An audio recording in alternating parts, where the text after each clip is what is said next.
Hello, everyone. Welcome to the Richest Men in Town podcast. I'm Mike Freeman, and along with my good friend and co-host Tyler Gould, we're excited to welcome you to our little podcast project. Tyler and I are just a couple of middle-aged husbands and dads driven to live our best lives. We want to be better every day, so here we'll be sitting down with great people. Not famous people, but great people that we admire, to learn their secret to living the rich life. Probably not the rich life you're thinking of. Our guests come in humbled and surprised at the invitation and hopefully leave feeling proud and grateful, realizing just how good they really have it. So pull up a chair, stay a while, and raise a glass with us as we toast our guests to the richest men in town. All right, Tyler Gould, another episode of the Richest Men in Town, and this time I want to start things off a little different. Usually we jump in, the two of us, and we kind of whet the listener's appetite with what they can expect from our guest. This time, our guest is Sam Borquez. He kills it, right? Yeah. He crushes it. But while we have a couple of hours with him, that's cool. When we cut tape, we continue recording, and some amazing things came out of the after party, the post-show comments. Yeah. And I'd love to grab some of those post-show comments almost as a primer and throw it at the front of his episode. What do you think? Yeah, I think that's a great idea. I think rather than you and I talk about what Sam says, let's let Sam in his own words talk about some things that are important to him and share that with the listeners before we dive into the full episode. Yeah, so here's a little primer from Sam Borquez with his time on the Richest Men in Town.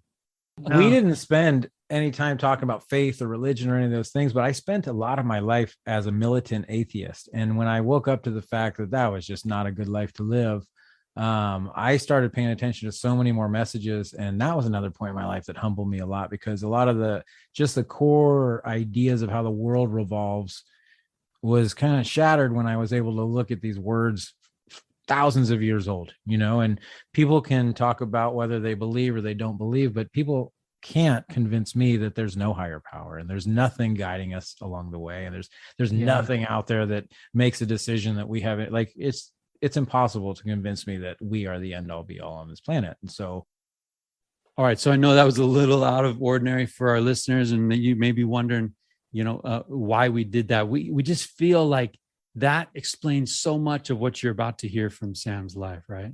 Yeah. I mean, he's a driven dude that impacts a lot of people's lives. And I think, I think that's important to understand some of Sam's beliefs that are important to him. Yeah, right. And I think the listener without that would be probably asking the question halfway through the episode, man, what's driving this guy? Yeah. Right. Where's Sam coming from as far as, what's in his heart and what he believes. So to be fair to Sam, to be true to the experience, we really felt like we wanted to put that at the front. So I loved it. I don't know how you feel about Sam Borquez. I'm a huge fan. Huge fan. It was so much fun.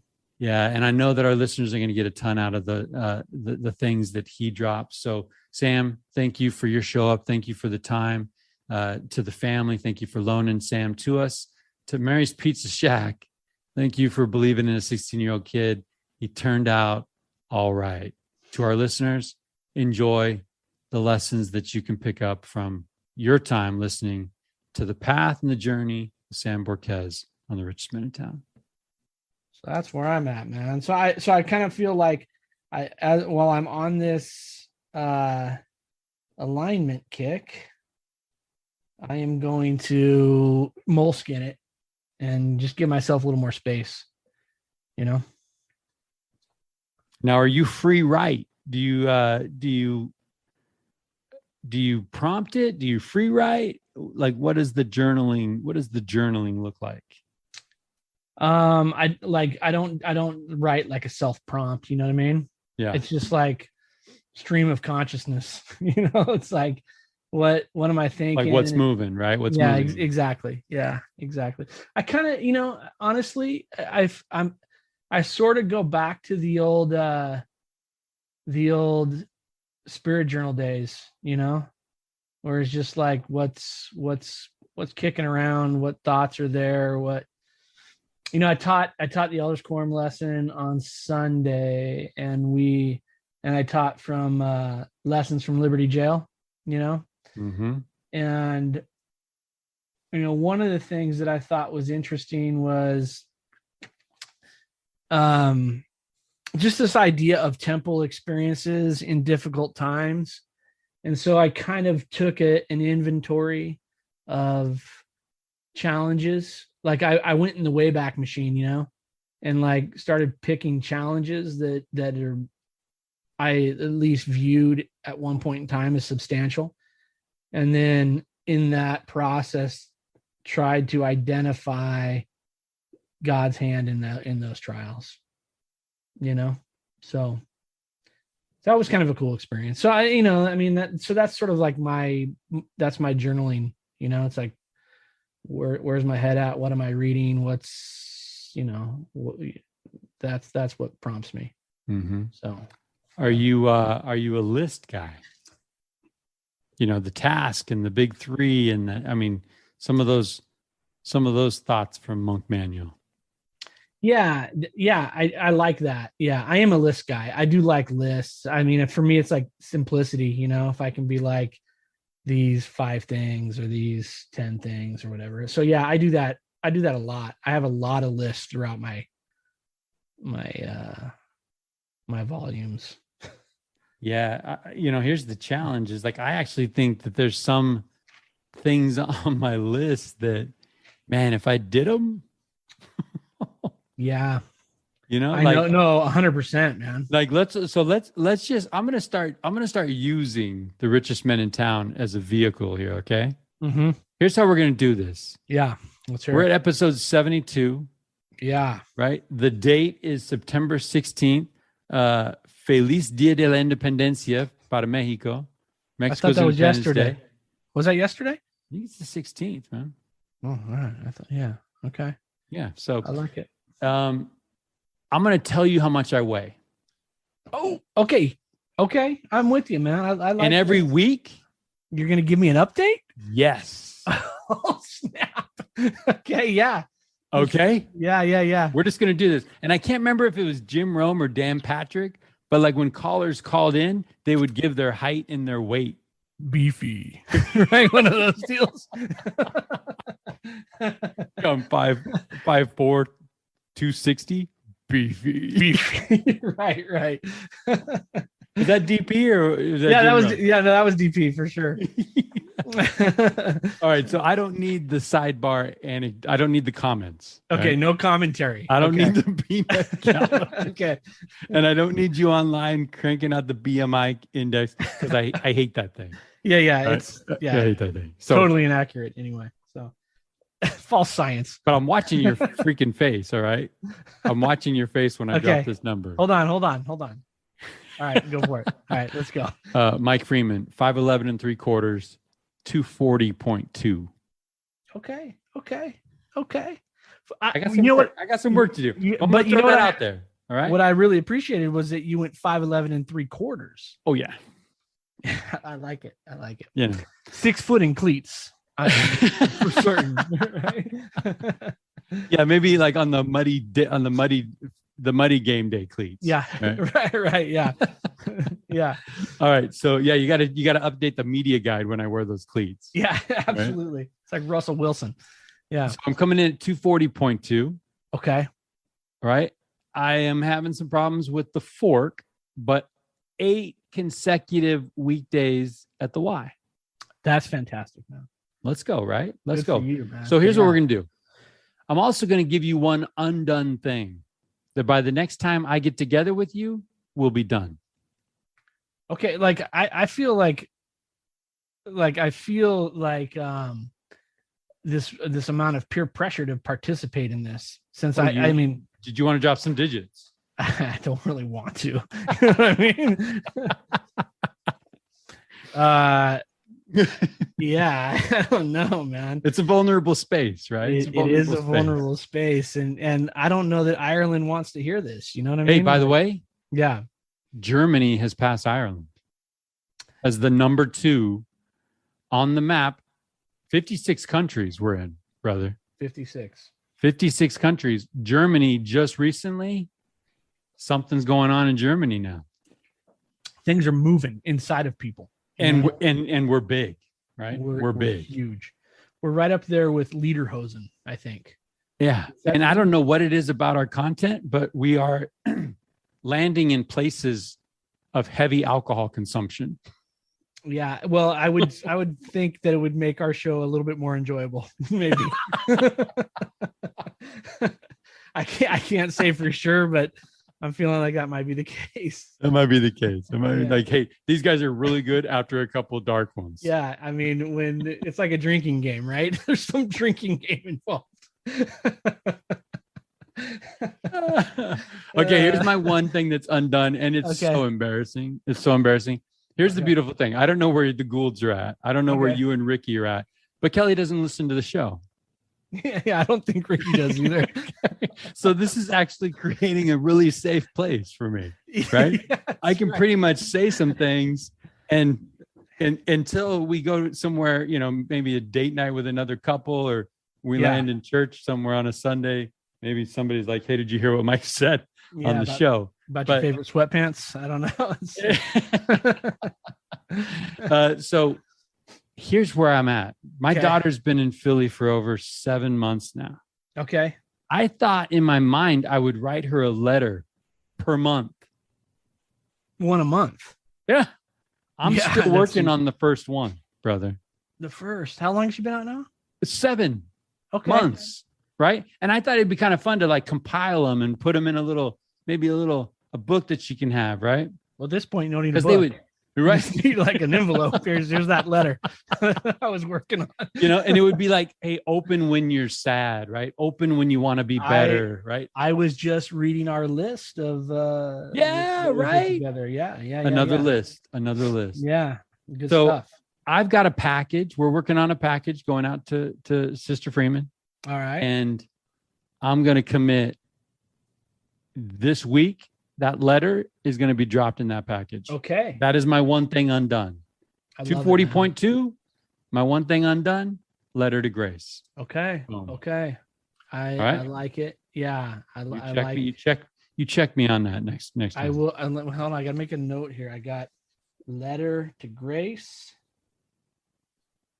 and 240.2. No commentary. Nope. It's a safe space right here. Let's change the subject. Right? Okay, let's do that. Let's change the subject. I've got a guy you're going to meet tonight. I cannot wait for this conversation, Tyler. We got Sam Borquez coming to us. Sam lives here in Reading with his family.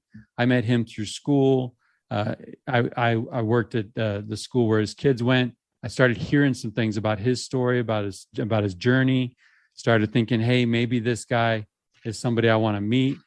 From the get-go, if you look back on our early notes, Sam's name was on the early list of people. He was an early nominee. Right. And so finally we are here, and we're going to have him on the show, and I can't wait to get where that's going.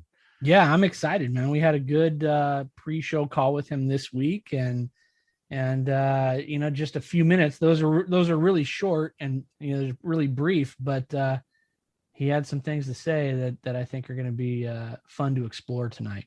Yeah. So before we get him in here, I do have a question for you right now. Like this is nuts, right? Yeah. No one's talking about this, at least no one in my circle, but right now there are civilians orbiting this planet. Yeah. Civilians went to space last night. Yes. Right. So a billionaire funds it. 3 other people get invited. There are 4 people up there. I don't know what they're doing, but they're up there. My question to you, Tyler Gould, is if a fully funded space trip fell in your lap, would you go? And look, man, I mean, there's going to be a lot of people that are going to be like, you know what? I'm going to jump in all over that. I mean, honestly, that's cool. I mean, whatever, man. I mean, if that floats your boat, then you do it. But I don't think I'd be jumping on it. Guess what? I agree with that. I agree with that. Okay. And here's where I'm coming from, right? Yeah. I picture me dead, approaching the pearly gates or something. I don't know if it's a pearly gate, whatever that looks like. And I'm going to have a conversation with the God who made me. And he's going to say, how did you die? He knows that. Yeah. And I'm going to report out, I blew up in a rocket ship because I wanted to go to float around in space. Yeah, that's kind of my thing. It's like, man, I'm out. that'd be a bummer. I'm not, yeah. I mean, There's bad answers to that question. Elective surgery. Dumb. Right? You chose that and you died, right? Right. Elective trip to space. What's the point? Yeah, I'm totally with you, man. I mean, like I said, there's going to be backlash from those answers. I think from our listeners, but I'm with you. I feel like, yeah, I don't know. I've looked, I've watched the Science Channel, and it looked cool from my from my TV, and I got it, man. It's good. I got it. Yeah, I'm with you. And I think I'm not sure what they're doing up there. Right. I mean, if you're a scientist, then you can do some science stuff. Yeah. I think if you're a civilian, you're just kind of trying to do like somersaults in and like I think that would be fun and all for like the 30 minutes. And then maybe you eat the pudding thing that you got to squeeze out, right? In the Tang, you drink Tang because that's what astronauts do. But then I think, like after about a half hour, you're like, are we going to land this bad boy or what? Where are we at? Yeah. They're going to see 15 sunrises and 15 sunsets. Because they're orbiting the Earth, like there's crazy math, but like every 90 minutes, I think they're orbiting the Earth. Okay. Well, yeah. I mean, look, you know what? The thing is, the sunset at the beach in San Diego is gorgeous, man. You know what I mean? It really is. So, I'd probably want to be there. Give me my pudding, give me my Tang, let me go pee. Cause I'd like to see what that was like. That would be interesting. I mean, and hey, 240.2 in zero gravity probably is a different animal. That's a wrecking ball. Right? That's a wrecking ball. Yeah. All right. So with that, can we get Sam up in here? Yeah, let's let Sam in here, and let's get. I'd like to hear Sam's maybe he's maybe he's an adventurous guy, right? Yeah, you know what? And I would like to think, I kind of think of myself as an adventurous guy, but that just doesn't seem like an adventure I want to join, Yeah, that's funny because like my mantra right now is Helen. It's a Helen Keller quote that's life is a daring adventure or nothing, right? And I dig that, but here I am answering no to the question. Sam Borquez, welcome to the richest men in town. How are you? Thanks, guys. I'm good. How are you doing? I'm good. Fantastic, man. Hey, we got a question. We had some interesting conversations before you jumped in, but we're going to start with maybe the not so interesting question. Okay. Right. So right now there are 4 civilians floating around in space. Right. A billionaire funded this thing. My question to my good friend Tyler Gould was, if a billionaire funded trip to space fell in your lap, would you go? Oh, I would in a heartbeat. Really? All right. I like My it. wife hates it that I would disappear to Mars tomorrow if somebody asked me to go, just because I want to do it. I like it, man. Yeah. I mean, so where does that, like, is it like a sense of adventure? Is it like going where no man has gone before, or what? I think maybe it goes back to being a kid and then reading about people who got to explore the earth and go to these places that their society or their civilization never got to before. And we have underwater, but we're not working on that. And so it's easy to think about going to space. And if I had the opportunity, I don't know, I think I would have to take it. I've had a very fulfilled life and I'm grateful for everything I have, but that's something that, wow, It's something that's not checked off the list, man. Yeah. I wouldn't even have it on the list. You know what I mean? Yeah. Like, I don't know if there's a lot of people walking around this planet that's like, go to space, feel zero gravity, go to space, orbit around, see this, right? Yeah. See the Earth from the window. Like, very slick. I think Sam's changing my mind. Yeah. Well, I'd let you guys go and I'd just eat the pudding and drink the Tang right from here, Like I said. That works. So Sam, I was getting into like, I don't think that that's a cool way to die.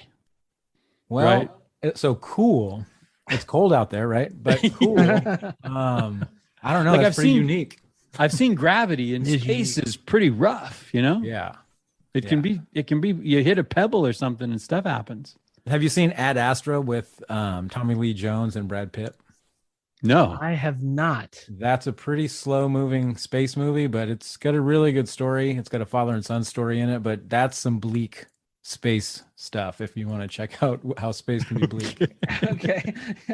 We are on here in the home. I We like are it. on an interstellar kick. Oh yeah. Yeah, we recently. So my son is he's trying to seize the day, and he's got a list of movies that he wants to watch, and Interstellar was on there, and so we pulled it up and watched it. Nice. I haven't seen it yet. I know I want to, and I just haven't yet. Yeah, I have not either. Oh, homework. You guys Yeah. gotta. I guess so. No, you guys gotta watch that. It's got a pretty amazing story. Great cast. Very cool. And Right.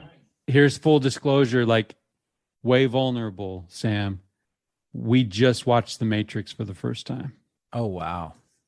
Wow. Well, at least you admitted it. You know, you're not one of these people that are going to now tell us all about the Matrix because it's fresh in your mind and I haven't watched it in 3 years. Just pretend, hey, I watched this really cool movie. Can we Yeah, talk you about it? It's like, check it out, yeah, man. that's like 20 years ago, that conversation. Yeah, I think that was like a year after Bill and Ted's, man. That's right about that. I think so. That's a great thing about having kids is you get to watch movies again with them and see it through their eyes, and you get to catch up on things that you missed for whatever reason, you know? Yeah, that's right. true. That's true.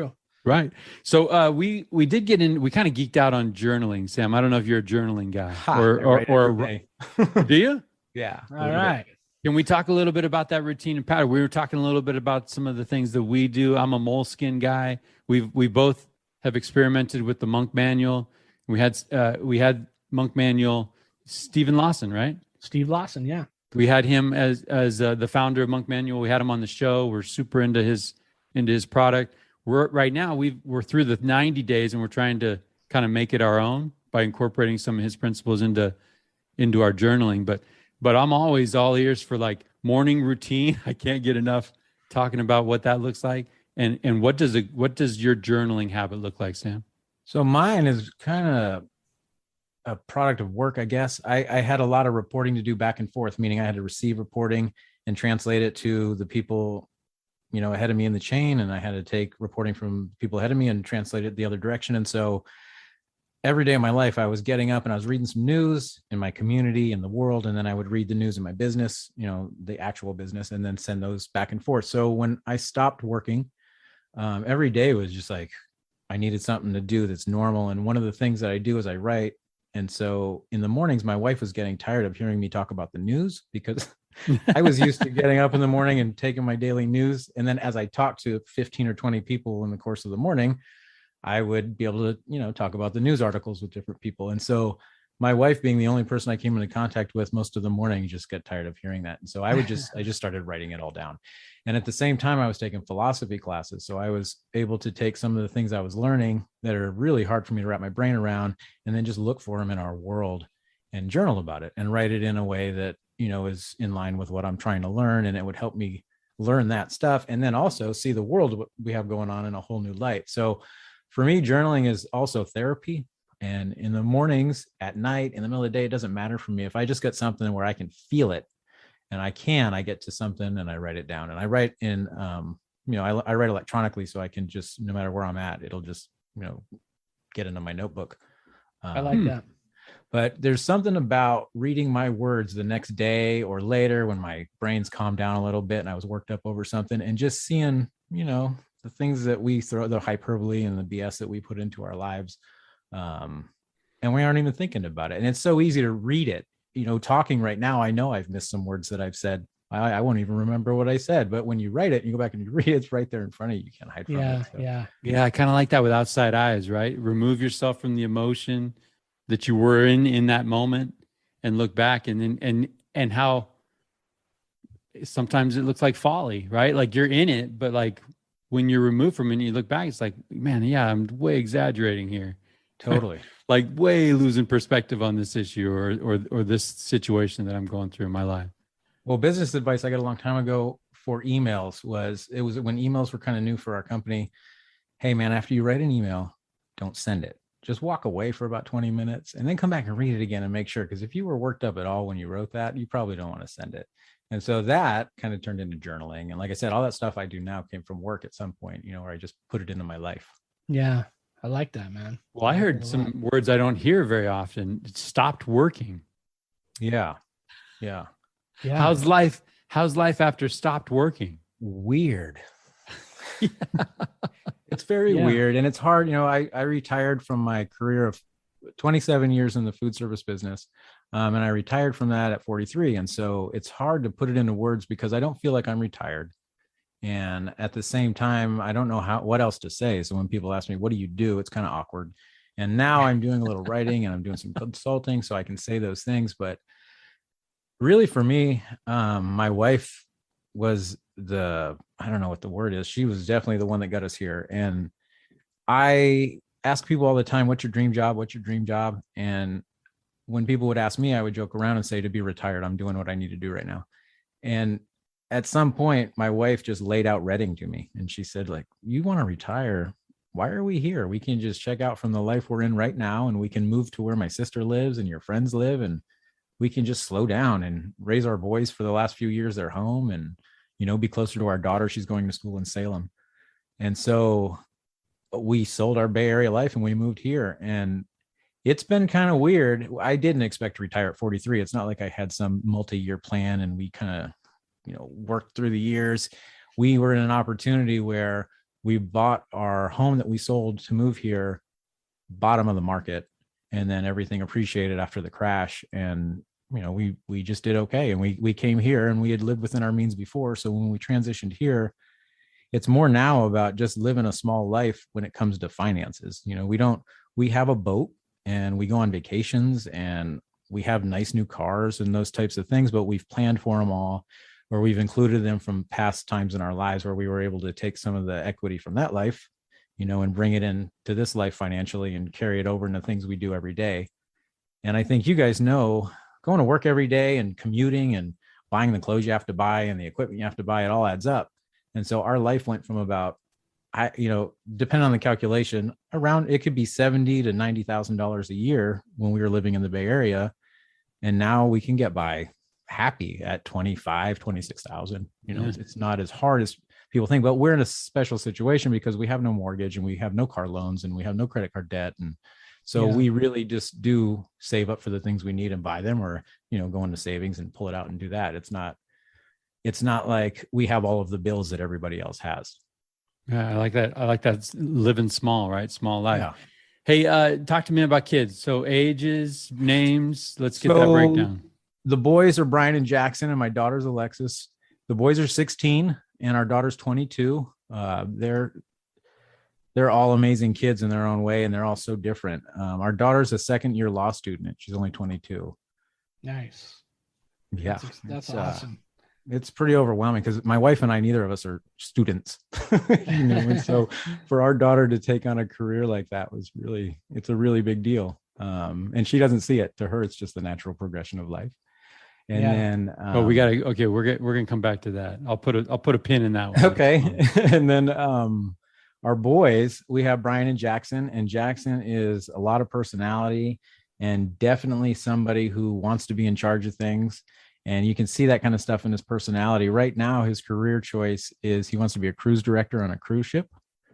And so we're trying to do everything we can to facilitate that. And then our other son, Brian, he wants to be a soldier. He wants to join the Air Force when he turns 18. And so we're doing everything we can to help him facilitate that. So all three of them are going in completely different directions, but it's to their strengths. And I think not working, it's costing us a lot of money because we lived in the Bay Area. We made a lot of money. And so we could have put our life later in a different position than we're going to be able to now, most likely. But our kids are going to be in such a great spot. You know, I don't know if I would have seen the things that we're seeing now to make sure Jackson can go be a cruise director and Brian can go join the Air Force. We might have missed one of those things, you know? Yeah. So usually we take this in a little different flow, but if you're cool with Sam, if you're cool with me just firing off some questions completely off the script. Totally. As a parent, I'm curious to know your thoughts on two things you just touched on. How do you line kids up with strengths, identify them, and then how do you do everything you can to facilitate without I think of unfolding versus molding, right? Yeah. So I've got a high school senior, and I've got a daughter serving a church mission on the other side of the country, right? And we're in this, like, there's maybe some things that I would love for them to experience, and maybe sometimes that lines up with the things that they have in their heart, and sometimes it doesn't. Right? How are you empowering those kids to chase after those dreams that they might have, and facilitating that? Well, I joke around a lot. My wife and I, our parents are not immigrants, but we are a lot like immigrant parents in the way we parent our kids. And so we're pretty strict and traditional in the values that we try to give them as far as dating and television. And, like, don't tell anybody, but our boys are 16 and they don't watch rated R movies, and it's unless it's, there's some action movies that are rated R that I've seen already. But so we've kind of had a life like that. And because of that, and we have dinner at the table every night, those type of things, we just have a relationship with our kids. But even having that relationship, I think if I was busy, I would have missed some of the markers. Like, my son is really good at being outgoing and taking charge of a situation and entertaining people. And I may have seen that, or I might not. And Brian, I mean, I think I would have seen his, because he's definitely going to be a very good soldier. But I mean, I don't know. I'm trying to figure out how to put it in the right words.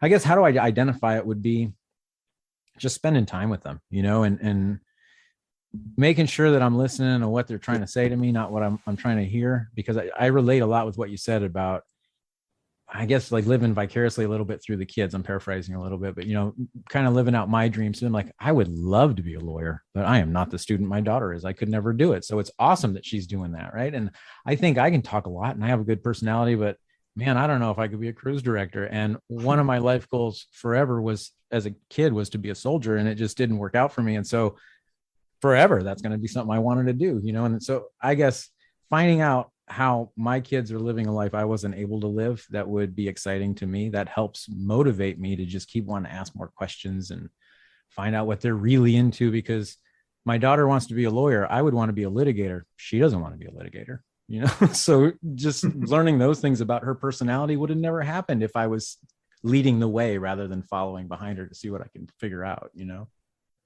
That makes sense? Yeah, absolutely. I like that, Sam. Sam, you talk about traditional family values, the values that you're kind of instilling within your home, right? And with your kids. Where does that come from? And what are you hoping their takeaway is from those values that you're laying out in front of them?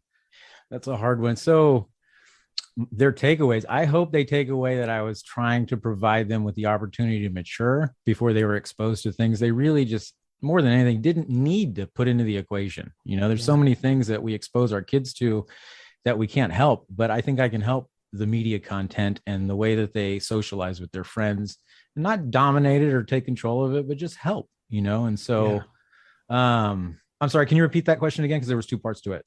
Yeah, I'm just curious, what you're hoping their takeaway is, and what that looks. Where does that come from for you? Like, when you made that decision that this is what we're going to do, where does that come from? My wife is from the Midwest, and so her family's from South Dakota, and they have very traditional American values. Me personally, it's almost embarrassing, but I spent a lot of my childhood in front of a television screen, and so I joke with people, but I think sitcom moms really helped develop my what's right and wrong. I really do, because my behind my ears are always clean, and I have clean socks on right now, so that goes into all aspects of my life. So there were good things about television, but on that same note, there's so many things I was allowed to do because I wasn't really supervised as a child.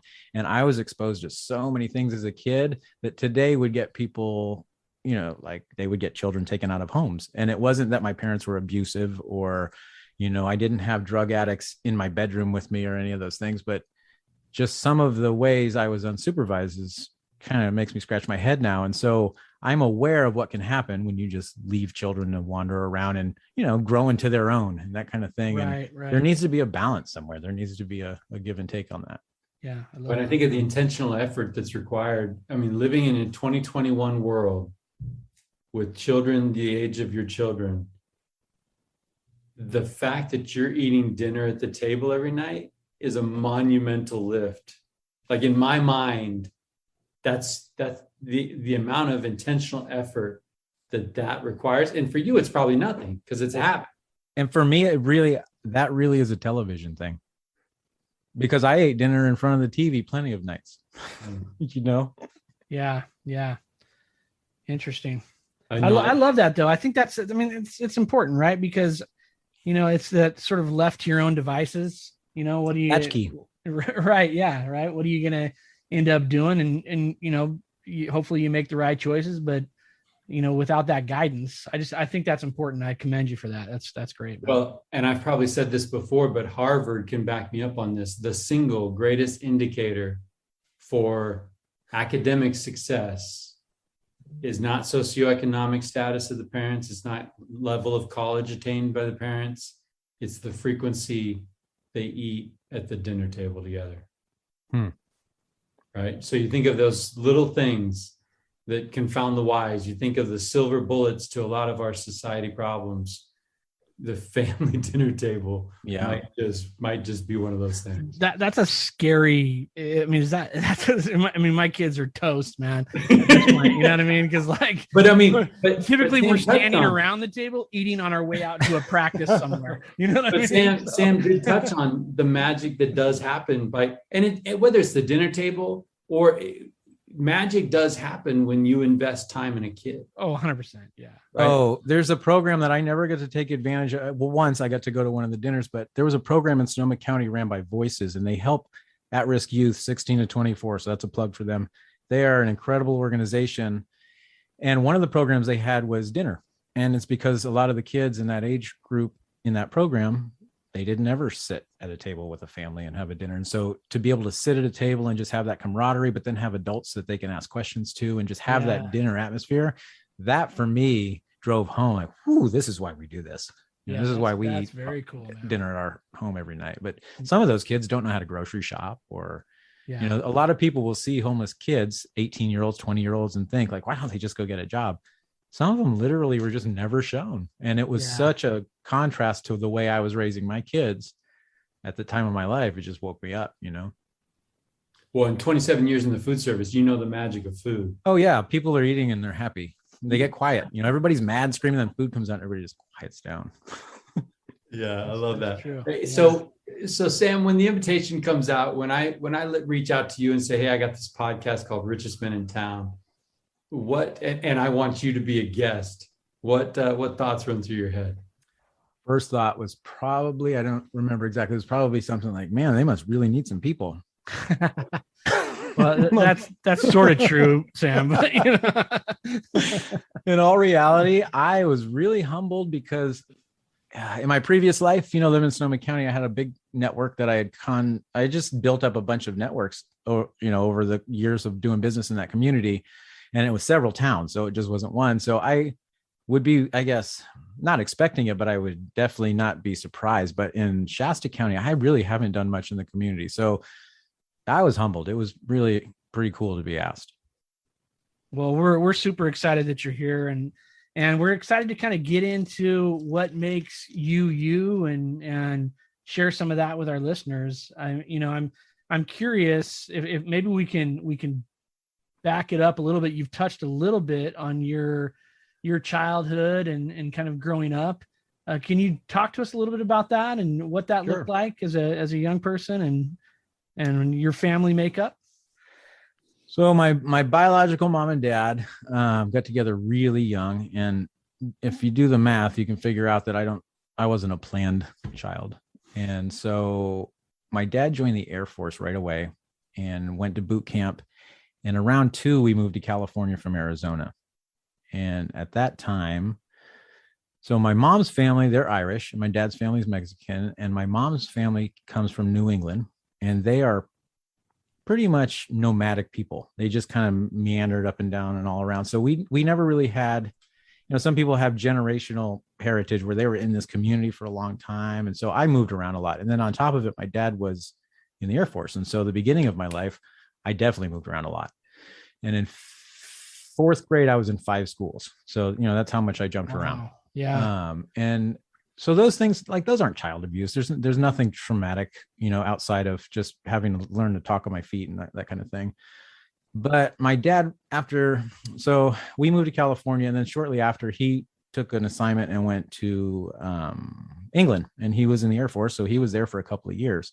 And then when he came back, it was the same week my grandfather died, who was pretty much my father figure at the time. And then my parents brought us to Washington. And then from there, they just devolved and they got a divorce. And from that point, my dad became a stereotypical deadbeat dad. And my mom was struggling because she didn't have an education, and she was working under the table jobs and doing what she could. And so today, I mean, I still think she did her very, very best. And at the end, she ended up getting married and has a home. So I don't have to worry, how her life's going to end up. But our values aren't the same. I just learned when I started working, I worked for a family, and they taught me so many values in life that I knew existed. I watched TV, but I was literally at sometimes thrown up against the wall and reminded what the values were. So it was different, coming from my house where I was unsupervised, and I had not always bad role models, but sometimes just no role model, and people letting me do things that were bad. And, my uncle was a drug dealer when I was a little kid, and he sold pot. And I can remember being in the back of his van learning how to sell pot. And I remember he had 2 apartments one time when I was about 5 years old. And I used to run upstairs to the other apartment and go get the pot, come back downstairs and, give it to him, sell it. So that was the stuff I was experienced in. So you can imagine growing up as an adolescent and a teenager, I was not the most upright person. And so sure.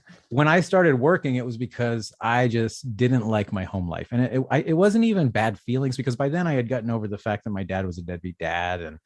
And my mom and I really weren't not seeing eye to eye at that point. I still had her value system and everything, but I just knew that I didn't want that life. That just wasn't how I wanted to live. And I definitely wanted a family, and I didn't want to raise my family that way. And a lot of my friends came from other neighborhoods. And so when I started working, something about it was it was a family, and they treated me different. And even though my friends were like, don't work there, my mom at sometimes would be just, quit that job. It's just it's a dead end job or whatever. They took care of me in ways outside of money. And it helped me shape my views on what I wanted to be, because I knew where I was coming from. That wasn't going to end well if I just stayed on there. I was born into a situation where usually people don't make it. I started out minimum wage, and a lot of people stay around that for whatever reason. But I had the opportunity through this family that was sending me to training and, giving me coaches in the business world that I had no other way to get. They put me in a place where I could do things in life. And so I just hung on to that. That was kind of like my second family. Yeah. Was that a, a tangible feeling when in the contrasting your home and the family that you worked with, or was that just something that you couldn't put a finger on and you just kind of were gravitated towards that? What was there a feeling? It was there? definitely, I felt it at the time. And I think, my memories are shaded by my feelings, but I had to be just a jerk to my parents, because I was done with that house and I didn't want to be there anymore. And I did everything I could to let everybody know. And I remember there was this one point where I was just going to leave, just for good leave. And my mom said if I went, she would go too. And she had been remarried at that point. And I wasn't so much rebelling against her marriage. It was just, I didn't want to be there. And so that gave me a gut check, because, even I was about 15, just about 16. I was 16 by then, because I was looking for a job. But that gut check at the time was like, that was one of the first times in my life where I realized that's somebody else's life. That's not my life. So I can just wait. And I did. I mean, I didn't stay home much. Once I got a job, I was able to move around the world a little more because I had money. And back in the 90s, you could do a lot more things than you can do now without identification or any of those kind of things. So I made friends with people who were in their mid-20s once I started working. And like one of my good friends, who I ended up being his roommate once I was old enough to move out of my parents' house, he owned his own home, and he was 26 years old, and he went to college, and he was an athlete, and, he was successful in ways. So I tried to put those kind of people in my life. And I did have friends who weren't like that. And I had friends that are still where they were then, and I have people that I just won't contact because I know I just don't want to know their story right now. And Nothing personal. I've grown past that stuff. Yeah. So I don't know. I've always been looking for, what makes my life better? Who can I surround myself with? And I've learned that sometimes the biological connections we have, they don't hold up. They don't do things for you sometimes that they should. And if you're lucky enough to have the understanding that you don't have to go that route, I think you get to see the opportunities that are there in front of you. So yeah, Sam, I think the unusual thing about your story is sometimes that biological environment imprints things on you. Oh yeah. Right. Yeah, or imprints expectations or ways that you identify yourself. And the idea that you land somewhere in a teenage job and you're looking around and you're noticing something different and it's something that you want, right? Like, I mean, I think that there's a lot of people whose story, they might be your age sitting in different places who grew up with a background like you did and never got out, right? Yeah. Or didn't make a change, didn't switch lanes, and was just like, hey, I'm going to take these bad habits that are coming, I'm hanging out. Yeah. Yeah, I think it's interesting too, because I think that maybe, I think sometimes in life, right, we have experiences that aren't the greatest, but I think there's something to be said for being able to recognize it for what it is, right, and use it kind of as a launching pad as opposed to a millstone that just kind of just around your neck that you can't move with, right. Because I think it can go either way. So I'm always fascinated, and I'm always maybe energized by that story, Sam, that hey, this is where I was and this is what I saw, and I could identify some serious differences between the two, and this is where I sort of had this gravitational pull toward this other one, Well, where the path of least resistance, the path of least resistance may actually take you to that lower road, right? Yeah, for sure. Usually, for sure. Yeah, usually it does. Yeah, 100%. Yeah. Yeah. I don't. I can't say I take any credit for the stuff that's happened in my life up to a certain point, because there's been plenty of times, especially my young life, where, like I said, I was pushed up against the wall and screamed at about decisions I made that were bad decisions that really weren't business related. It was just, don't mess this up, man. And so those literal shaking you up moments, I can fall back on those, but there's been plenty more where someone had just said the right thing at the right time and made me go, yeah, that's what I'm going to do. That's how I'm going to do it, because that makes more sense to me right now. 100%. I can relate to that. I think that's important, right? That sometimes it's timing, right? Yep. You're in the right spot and the right word is said, and that's for some reason permeates, it penetrates, and you're just like, wait a second, that's the thing, that's when I think sometimes that's shaking up against the wall, Tyler. We talk about grabbing the face mask and rattling the cage a little bit, and it's almost more important, like, not what was done or what was said, but the idea is that this person cares that much about me. Right. This person sees something in me that I don't currently see because of the choices I'm making. Right. And they care enough to actually intervene. Oh, some people just got fired. I got thrown up against the wall. Yeah. Right. Yep. What's the difference, right? You're probably scratching your head like, oh, what's going on? Yeah. Right. So I was such a punk kid. It was normal for me. I didn't care. Do you remember? So I'm thinking in that family, in that teenage job, there's a hinge moment there. Yeah, for sure. And the funniest thing about that hinge moment is it was on an even crazier hinge moment that was so irrelevant to anything. But I turned 16 in 1990, and it was so hard in my community to find a job as a 16-year-old with no experience. And so it was 1991. It was March when I was hired, and I turned 16 the previous August. So I'd been looking nonstop because I really wanted to get out of my house. I just wanted money. And my mom came home and said I could use her car because there was a pizza place opening up right next to the new hardware store that was going in. And so I was like, all right, I'll go. But I had been rejected by so many jobs And so I didn't change. I didn't like brush my hair. I just put my baseball hat on and went.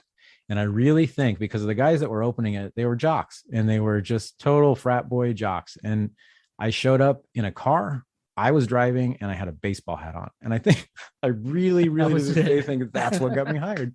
And so that little moment and me just getting up off my butt, really, it was just because I was allowed to drive. So I just wanted to go for a ride, I think was probably my biggest motivation. But those things changed the course of my entire life because I did want to be a soldier. And maybe that's where I would have ended up or maybe not. But my whole life turned out this way because of that. That's incredible. So what was it about food service industry? Oh man. For one, I didn't well, really quick, Sam, yeah. we are obsessed with this idea of pathways.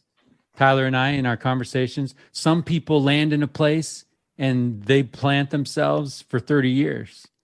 And some people land in a place and after a couple of years, it's like on to something else. Right. Yeah, so when I hear 16-year-old getting a job and 27-year food service career, you've got my interest, right? So again, I had no education and I had no safety net. And I knew I wanted to go to culinary school or I wanted to join the military. Those are my two things that I knew I wanted to do. Culinary school was so far out of reach because at the time there were no celebrity chefs and there weren't culinary schools all over. I would have had to go to New York and go to Hyde Park and go to that school or go to Europe. And so I was really down on that idea because I just didn't know how I was going to finance that.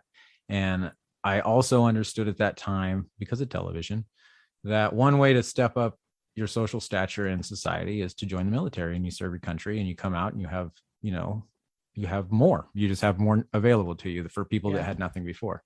And so that was kind of my plan. And then I got this job and my buddy he was like a brother, we grew up together. We were roommates before I had my other roommates, but he was my first roommate and we were going to join the Marines together. And one day I came home and he just left a note and said I had to go. He was having problems. Just like, it was hard. That time of life when you're by yourself, it's just hard. And so it was just him and I living in this little ugly apartment. And so when he did that at the time, I was thinking like, all right, I got to get my stuff together because I got to get out of here.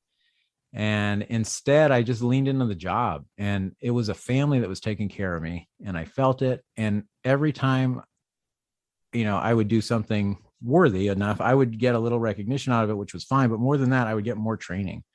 And I realized like, I'm not going to do well in college. I don't know how I'm going to get to culinary school. And so I just need to hang out here for a little while. And then again, because of television, I wanted my gold watch, once you're in long enough, it's like, I want to stay for the whole time. And that's what I want to do. And then it became personal for me because so many people that not just I was given the opportunity, but I was allowed to give that opportunity over and over and over to so many people. And it kind of drove a culture of us all working for each other. And it was really hard to even think about leaving, in that world. You hear like, oh, food service for 27 years, same company. But I would sit at a table sometimes with people and they would say, so how long have you guys worked at Mary's? And I would say 22 years. Right. And the guy next to me is like 37 and the guy next to me is like 40, so it was just that, that was the culture we were in and you just don't go, you kiss the ring and you stay forever. And so it really wasn't hard for me to stay. The other thing was there was a lot of stimulation. We did a 12-week group therapy course and I'm not calling it that to be funny, but it really was group therapy. We had a psychologist and a psychiatrist and they sat at either end of the room. And we went through a lot of emotional exercises as a team. And it was the owners, it was the administration team, and it was all of the general managers of the restaurants and the supervisors. And so it was really an eye-opening experience at the time I was in my 20s and it was just, wow, this is how people tick, and so I'm learning a lot here and I'm understanding that this is the kind of stuff that takes years in other areas to learn how to do. And I got these two guys sitting on either side of the room every day answering every question I have. And so I loved it. And up until that point in my life, I really thought the word for therapist was head shrinker because that's how I grew up thinking, and then when I got to see it in action, it just blew me away when you really could dig down, not just in yourself, but with another person and hear what they're saying a lot better. And I attribute that 12-week course to being married for as long as I've been married. My wife and I have lived together now 26 years. And we've been married for 20. That is awesome. So I attribute all of that to that 12 weeks because that made me understand that therapy is a good thing. And sometimes you have to talk to another person. And that other person can help you figure your stuff out because they're not stuck in your story, Yeah. So, yeah. It's, yeah. On top of that, like later on, I became a supervisor. I was managing, my little section, and then I had my team, and I had my restaurant, and then I was given 5 restaurants. And then it's at one point I had 20 restaurants, but I had no education. I had no prior experience, and everyone around me were the people that taught me what to do. And so I was lucky enough to go to the CEO coach, and I don't know how much that cost at the end of the day, but he was a pretty high caliber coach, and he was teaching me business. And, there was plenty of seminars I got sent to, and we got to meet John Lasseter. And there's so many things that contributed to me being a better business person that they paid for. But at the same time, it's helped me become a real person, a really fleshed out person. Yeah. 20 restaurants. What must that be like? Oh, it's fun. And now I have no idea how I did that. Yeah. You start at about 6 when people start waking up, and you're done at about 2:30 or 3 when the last person leaves, until the alarm company calls you, and 3 managers haven't answered the alarm call. Yeah. That's wild. That's wild. Sam, can you talk a little bit about your wife, how you guys met, and Oh, yes. Yeah. Let's go there for a minute. She's the greatest thing in my life. She's out of town right now, so I'm going to be really sappy. Well, make sure you get this right? Because digital's forever. Oh, so. That's fine. Yeah. She'll just do the la la la when she listens. Yeah. But, I really do. I love her so much. She the story that, until we recently settled this story, but the story I like to tell is that she chased me around, because she did. She was way too young when I met her, and she was a blonde. And up until that point, I didn't date blondes, and she was just too young. And my friend calls me. He's like, "Hey, I hired this girl. You should." Well, hold on. Like, I'm just admiring the fact that you had criteria, or you had a filter. No, so it was the 90s, right? And like The Cure and Depeche Mode and those kind of bands. Those girls were the cutest girls, and they all had black hair and velvet clothes and that kind of stuff, right? It really wasn't. I wasn't smart or it wasn't any of that stuff. And so I came down and I met her, and she was just young. And something was said on the other end to pump up the fact that she was going to meet me and I was going to meet her. And so for a long time, she was just waiting for me when I would show up at that restaurant for any reason. And at one point, she became friends with my roommate's girlfriend. And it was, pretty obvious that she was a part of my life at some level. And then eventually we just started hanging out and started dating for real. And you guys are both married? Both married. Okay. So it's just that special thing that I can't even put into words, that I just knew, all of the silly things I thought I liked about people before just wasn't the same. And no matter what's going on, she's usually the first thing that comes to my mind, unless it has something to do with my kids, and then in relation, it has something to do with her. So we met way too young. Neither one of us had very good examples of what a family should be like and how parents should treat each other. And, her grandparents, actually, both sets, though, after I say that, were married for 50 plus years. So she had that in her life. And I never. She's got longevity. Yes. And so she knew that stubbornness from them. And me, I had a deadbeat dad and a weird family life. And I'm a weird guy with a bunch of weird philosophies. And one of them is children don't ask to be born. And so I never wanted to give my kids a life that they didn't, at least, enjoyment's one thing to say, but, they have a good life, one that they could look back on and be satisfied, at least the years that I had any kind of sway over what's going to go on with them. So we came together, and we both had that want to take care. She's a big sister. And she's a big sister all the way. So she's always not just a mom, but a big sister, nurturing all over the place. Anything in our house that needs to be taken care of, she will take care of it if it needs to be taken care of. And it's not that we make that happen, but having that type of person in my life, it makes me feel safe. It makes me feel good.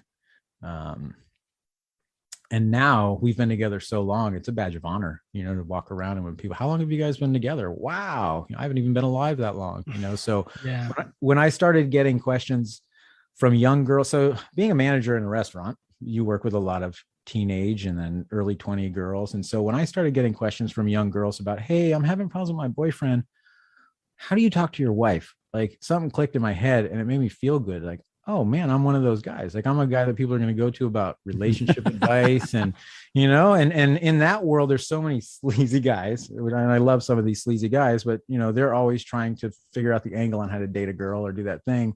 And that was another point in life where I could see the contrast from like where I came from as a pizza maker, dishwasher kind of guy working in the kitchens. And, you try to date the servers and that's how that goes. To now, those people are coming to me asking, hey, what do you think about this guy? Do you think I should date this guy? Should I take him to see my mom? Those kind of things. And that helped me double down on my relationship even more. And then I got to start speaking at, group homes or centers where kids who are having a hard time, or people in that 16 to 24 age range were at. And talking about family always resonated with them. So I could just be honest about having a hard day with my wife and how we worked it out and how it came together and what it means to be a dad. And all of those talks really helped reinforce what I have and why I'm grateful for all the things I have. And it's kind of like teaching. When you teach something, I get a little bit better at it, And so when I'm talking about what I'm grateful for, it just drives it home. And over time, it's just now how I'm conditioned. So I don't think I have a choice.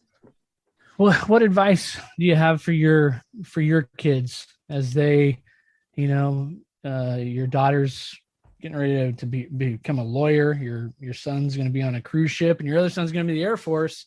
Yeah. As relationships enter their lives, what advice do you have for them? I think it's different for each of them because of their personalities. But really, it's just be honest. A lot of it comes down to communicate and be honest. I can't think of a situation that person in a relationship could have where honesty and communication won't at least put you on the path to fixing it. Yeah. Can I ask a question? This is personal too. My background growing up, kind of like yours. My dad is actually, like, you looked him up, it would be the dictionary definition of deadbeat dad, right? Never met the man. So coming into fatherhood, I had that going on. I had that kind of script running in the back of my head. How has your relationship or your experience growing up with your father influenced the kind of dad you are now? Well, it's been hard because it's one of those pendulum swing things. I really want to be ultra involved in some things and realize, like right now, especially my boys are 16 and my daughter's 22, and I can't get too involved or I'm going to stunt their development and their growth and the way they view the world. And the freedoms I had are what helped me become independent. So, I don't necessarily use anything my dad ever taught me or did in parenting my kids, but I've been a part of their life every day. I guess it's what I took out of that relationship, and so I text my daughter a heart and I tell her, you don't have to reply, but it'd be great if you just give me a thumbs up or something. So I know, I know you get it, but I make sure to be in my kids' lives every day. And that wasn't the case for me as a kid. So that I think, like you said, eating at the dinner table, them just having to see my face, it may not make them better people, but I hope it does. So when is that door open for you to impart things? And when is it best keep that door closed and I'm listening? So with the boys, it's easier for me to kind of move that around, I think, because we have that 3 guys in a house pecking order kind of thing going on, And so some days I just got to let them flex, Jackson will come home mad about something. And it's funny because they work for Mary's Pizza Shack and they literally do things that I wrote the manual on. And so one of them will tell me a story. So they work in the same chain of restaurants that you. Right. So the family, So real quick digression. The family that I worked for was out of Sonoma County, and Charlou, he's Charles out here, but Charlou moved to Shasta County with his family because he wanted to do his own thing. And after a few years, they just missed restaurants so much that they opened up a Mary's here. And then now they opened up another one. So they have 2. And then my boys got a job there. And so what happens is they'll come home and tell me a story and I'll say, okay, guys, well, here's what you got to think about. Like, no, Dad, you don't even understand. You don't even understand. And so there's some moments where they're just puffy and mad and I'll let them be mad. That's fine. Yeah. Right. So there's those moments. And then like with my daughter, it's different because she's not home. And so if I push too far on her, she could just shut me out for a month. She's a law student. And so she could definitely tell me, I'm busy. Sorry, can't help you. Yeah. So that's a finer line for me. But right now, cross my fingers. She's daddy's girl again right now. Nice. That's awesome. Is there anybody in that restaurant that you would like to honor? Oh man, that whole company has, so I couldn't even, if I started a list, I would leave out more people than I included, and that would kind of bother me. There's one person actually who, you guys had talked to me about something yesterday, so I hope I'm not messing up the flow of the show. It was about some advice that I had gotten in life. And the person that taught me the most about life, it was a couple of conversations we had. And he is a stereotypical Italian guy, just like a burly guy. And he'll tell you he's from New York, and he'll tell you exactly what he thinks and why he thinks it and how you're supposed to do it. But he had a very soft side, and he ran all the kitchens when I was a kid. And so he mentored me on how to do things like, how to cook, how to mop the floor. And he would stand there and yell at the other people when they were giving me a hard time because I was his dishwasher. And so that transitioned into him just mentoring me in life in a lot of ways. And he grew up in the late 60s, in his 20s, around all of the rock stars of the era. And he also had a wife at one time, and he had an adult child, and he just lived a bunch of life. So he was a pretty awesome guy. And when I was 20, I was engaged to a different person that I'm married to now. And she was an awesome person and came from a good family, and everything about her was fine. But Paul could recognize that I was an emotional child, and it would have been a mess for me to marry any human. And so that was another time in my life.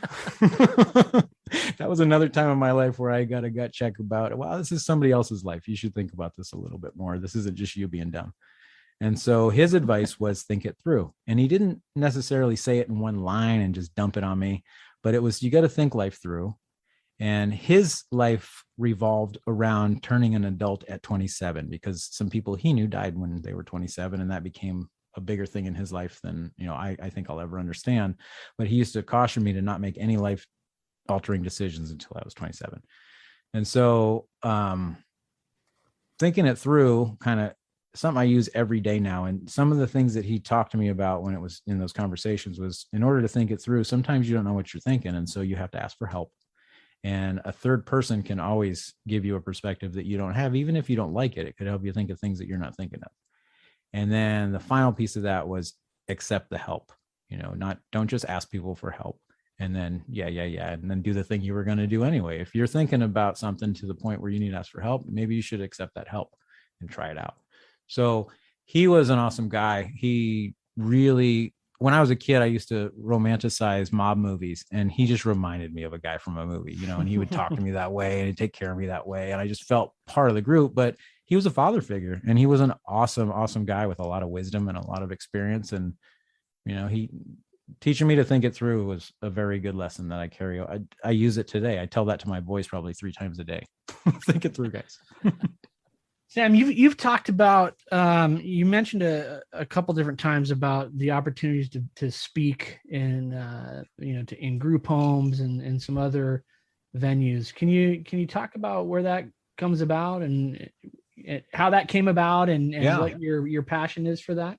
So the family I worked with, they did a lot of work with Hannah's Boys Center in Sonoma, and they have a really good relationship with that. And when I started doing stuff on a bigger scale, I hit a point where it's, I was there for 27 years and I would get stale sometimes. And so I would try to find things either through my coaches or a seminar they were sending me to that I could do to develop a different area. And at some point, one of the seminars made it clear to me, you can go give back stuff to the community, because I was always thinking business, put money in the bank, get the labor down, get the sales up, and that was all I was doing. It was burning me down because that's not fulfilling at the end of the day. There has to be more to it. I had a great team and I loved working with my team, but I wasn't doing anything in my mind in the world. And so then I realized, oh, they work with Hannah's Boys Center. I can go find my own.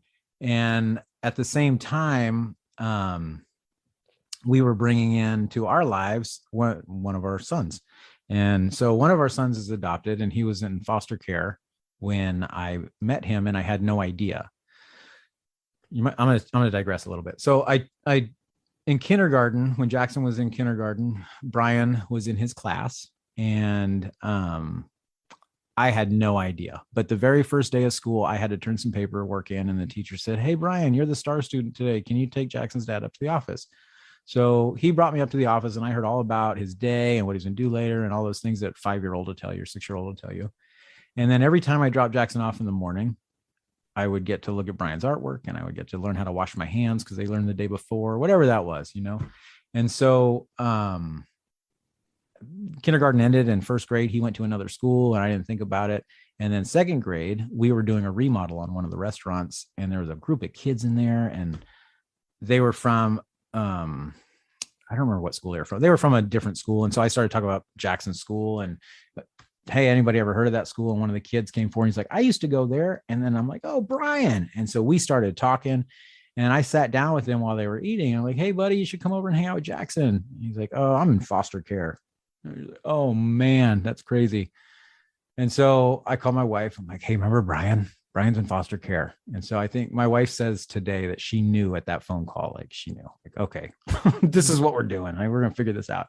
And so Brian became a part of our lives. And through going through the certification to be a foster parent and, you know, learning all the things we had to learn and go to the places we had to go, I met a whole other community of people that helped at-risk youth. And that's in Sonoma County, it was 16 to 24 was the age group that was primarily looked at in that category. So I got to work with those people and I got to go in and, you know, just sit and talk with kids and kids that came from places like I came from, or even worse, you know, and show them that, hey man, I didn't go to college. Nope. I didn't see my mom yesterday either. I don't know where my dad is. Check it out. I got a job and people think I'm important, you know, so I could connect with kids on a way where my peers couldn't because they were going in, they're winery owners and they're going in and they're talking to these kids who come from, you know, wherever they come from, and they're not generationally winery owners. You know, they don't have that lifestyle. So there was that disconnect where I didn't have that and I didn't have to overcome that. So I really got excited about that stuff because it started making me feel like my job had more purpose. And then because of what I did, I was able to offer entry-level positions to people who didn't think that they could get a job. And I was also able to offer a team of people all over the county to give interviews if somebody had an interview and just needed to have some practice first before they went in and had that interview. And so like those kind of programs made me feel like, wow, I'm really doing something for my community. And then that snowballs into other opportunities and things to do. And so, I mean, I wandered pretty far in that one, but like, no, I like that a lot. I'm just curious. I'm curious too. Was that, you know, that desire to kind of speak to those young people, was that something that was pulling at you? Was that just a natural draw for you, or was that, you know, intentional? Like, hey, this is a group that I can identify with, and I want to go there and talk to these guys. It really was more spontaneous. And I do want to say it was a natural draw because once I started working with the kids and meeting the people that worked with the kids and not the administrators of the nonprofits and stuff, those people are all fantastic and they do, but the people that sat in those homes day in and day out and watched people cry that they just met 5 minutes ago and, you know, gave them a meal and all the things that happened there. Those are the people that just day in and day out are heroes. And nobody thinks about them on a wide scale. And I'm not saying we should pity them and think about them, but they're out there. You know, there's some people, and to have the life that I had and then had the life that I then grew into. And at that time, my wife and I made plenty of money and we lived in a very nice neighborhood in a very nice house. And I was feeling very secure in life. And to be reminded of that stuff and see these people that are willing to work just as many hours as I am, you know, for not the same compensation I was making, it got me involved, you know, and it got me wanting to go out and give my time when I could and do the things that I could in the community. Well, I dig that, looking for fulfillment. Yeah. Right. I mean, you were able to check all of your basic need boxes, but then as you're looking at that Maslow's hierarchy and it's time to start seeking that altruism and it's time to start seeking that purpose and how can I give back and ways that I can, you know, maybe be of influence, maybe open a door, maybe give somebody the same opportunity that was afforded me. I mean, I think that those things are powerful, but I do believe they're rare. And that's what lands you on a podcast called The Richest Man in Town, right? A lot of people are just like, no, I'm about money. Right. I'm going to get money and maybe I'll do that when I retire. Maybe I'll do that in a different season. Right. But the idea is like the fulfillment doesn't come from the money. It doesn't come from the status. It doesn't come from the address, right? Fulfillment comes from, I'm going to put my head down at night knowing that I helped somebody. Right. we got to go back to kindergarten with Brian. Can we do that? Sure. So like, talk about hinge moments. If you don't have that walk with that kid and make that connection with that kid, with Brian, never. And then he just happens to be in your restaurant as a second grader, right? And now he's your son. He's a part of your family. Oh yeah. Like, talk to me about how that feels looking back on those moments. Looking back, it's hard sometimes to realize, that was real life, because he, like you said a minute ago, he is part of our family. And so day in and day out, the only difference is I get to tell him, hey man, for sure that you were wanted. That's our little joke between us, because other kids might hear it, but they don't know for sure, so know for sure. But other than that, he's in trouble like everybody else. He's rewarded like everybody else. He's a knucklehead like everybody else. And so it's almost out of body when I look back sometimes and think about the things. My wife did so much work to get the paperwork filed and push us through. It usually takes a year or so to become certified as a foster parent. And we did it so fast. We did it in months. And a lot of that was the people helping us get through the process. But a lot of it was also my wife, because she's a very organized person and she's a big sister and she's a mom. But none of that happens if you don't pick up that phone call when you find out Brian's in foster care. Yeah, right. Exactly. We're a team. Yeah, of course. That's where the out of body comes in. My emotions went to an 11 and then called my wife.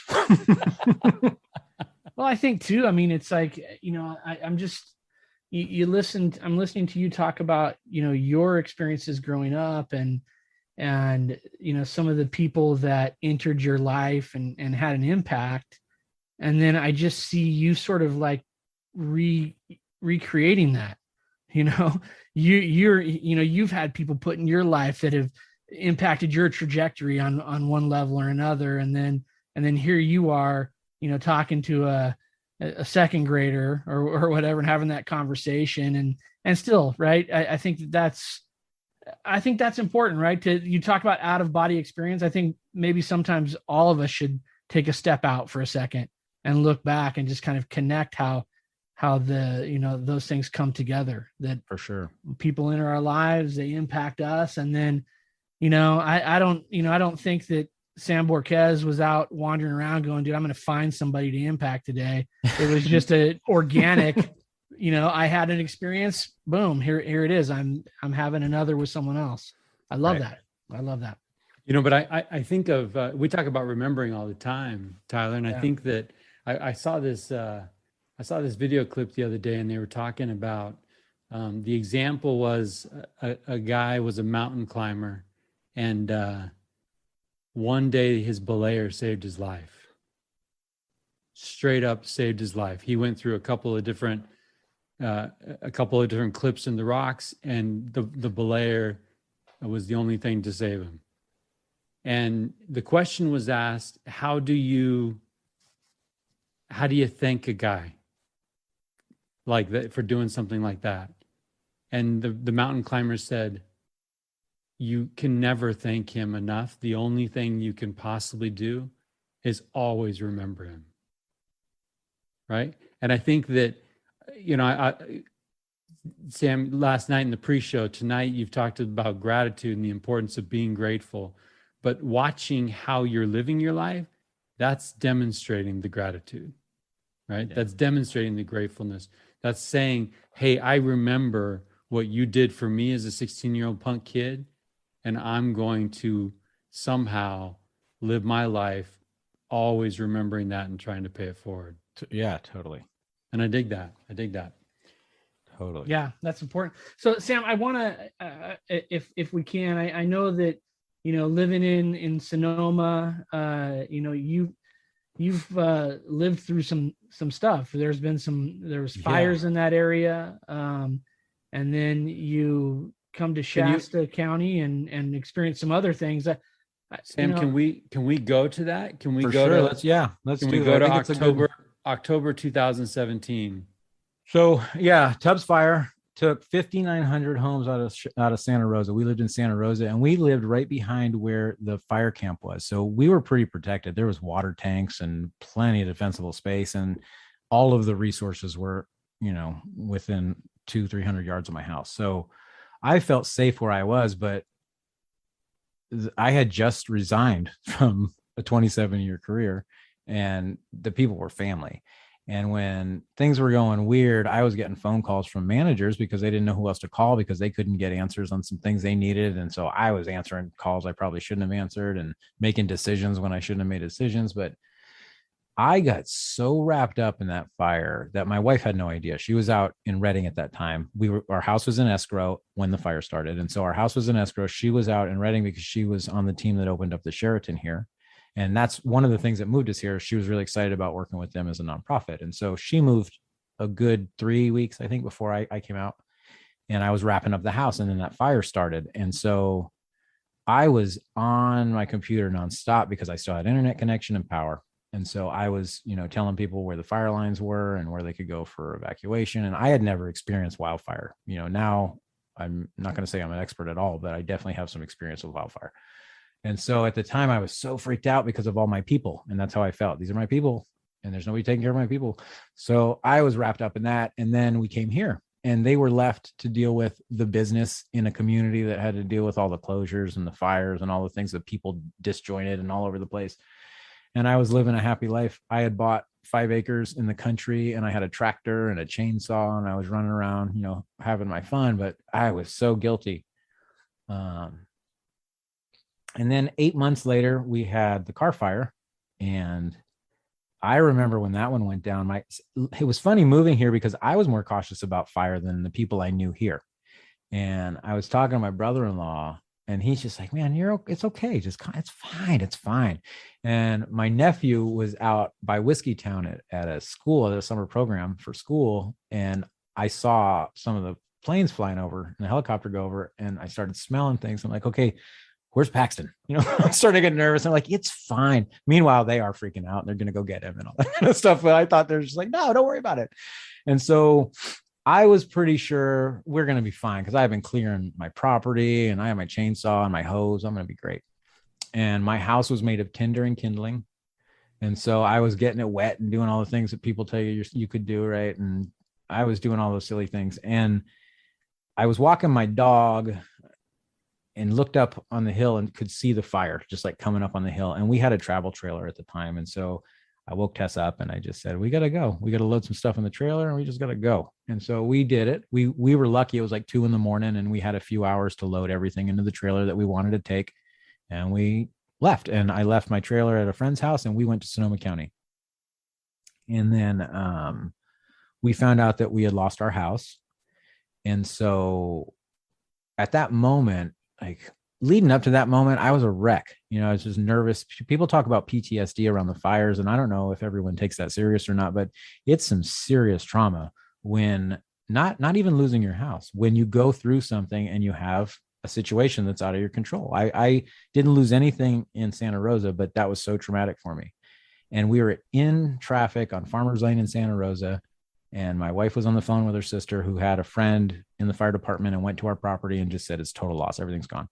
And I was just, so calm. And it was because I knew, okay, now I just call the insurance company and, somebody comes and cleans the property, I guess. And, because I had friends that lost their home in Santa Rosa. So I kind of knew what happened next. But at that time, I knew what happened. Before that time, there was just a fire over the hill. And I don't know if it's going to crawl up that hill and what that's going to do to my life. And so I do better when I have something to do. And at that point, I was putting my life back together and it was really freeing. And I think if I hadn't had the Santa Rosa experience, for sure, my experience here in Reading would have been completely different. But I didn't raise my kids in that house. And the memories that we had in that house were only 8 months old. And what we did lose was the material. But I mean, except for the printed pictures and the art that our kids made and, some of the things that we had collected that we thought we were going to keep for our life, it's just stuff. And all of the memories we have, we still have. And because of journaling, I have a lot more memories because I make sure I always take pictures, but I make sure now that I write down so many things. And so, if I ever want to go back and remember what I was thinking or what I was feeling, it was written down somewhere. And I every once in a while, I miss some things, I remember I had one of those and I won't buy it again because it was just something, and one time I used to have the Zippo lighter And I was a fanatic about it, and I carried it everywhere with me, even to the point where my wife took me to Boston one time to watch a Red Sox game for Father's Day. And coming back, they wouldn't let me take my Zippo on the plane, and I wasn't going to get on the plane. And so they offered me, they shipped it back to my house for me. And so like I was that weird about it, but I thought I lost it in the fire because it was just a memento at this point in my life. I didn't care about it anymore, but it was one of those things that I was going through a box one day, that just something that we had on the trailer, and it was sitting in there. And so those moments sometimes will get you, or going outside on an orange day.